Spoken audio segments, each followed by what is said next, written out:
Hi అండి. మన ఇల్లు మన స్టైల్ వ్యూవర్స్ అందరికీ కూడా హాయ్. నేను ఈరోజు పిజ్జా చేయబోతున్నాను. చికెన్ పిజ్జా చేయబోతున్నాను. వామ్ వాటర్లో కొంచెం షుగరు, ఒక స్పూన్ షుగరు, 1.5 స్పూన్ ఈస్ట్ వేసుకొని దాన్ని ఫర్మెంట్ చేయాలండి 5 మినిట్స్. ఇది ఇన్స్టెంట్ వేస్తే పిండిలోని వాటర్ అంతా వేసి ఇది అలా బాగా కలపాలండి. కనీసం ఒక 7-8 నిమిషాలైనా కలిపి దాన్ని ఒక బౌల్లో పెట్టుకొని అలాగా మూత పెట్టేసుకోవాలి. క్లింగ్ ర్యాప్స్ ఉంటే వేసుకోండి. ఇలాగ సాస్కి రెడీ చేసుకుందాం. ఉల్లిపాయలు బాగా వేయించి దాంట్లో టమాటాని పేస్ట్ వేయాలి. తర్వాత చూసారా ఎలా పొంగిందో. ఇది ఎలాగా ఫర్మెంట్ అయితే కనుక పిజ్జా చాలా బాగా వస్తుంది. నేను సాస్లో కొంచెం వెనిగర్ వేసానండి.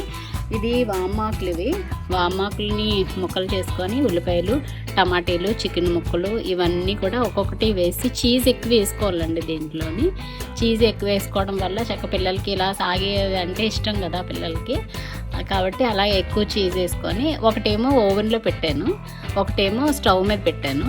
ఇదంతా కూడా ఇలా చేసి ఫోర్క్తో కన్నాలు పెట్టాలి, లేదంటే బాగా ఫర్మెంట్ అయితే కనుక ఈ పిజ్జా బేస్ బాగా పొంగిపోతుందండి. కాబట్టి మీరు అలా చేయండి. ఒకటి స్టవ్ మీద పెట్టి అలా మూత పెట్టుకోండి. 2 ఇంచుమించు ఒకే టైంలో 2 రెడీ అయిపోతాయి.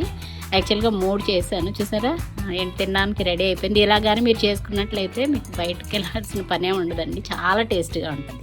Thank you for watching.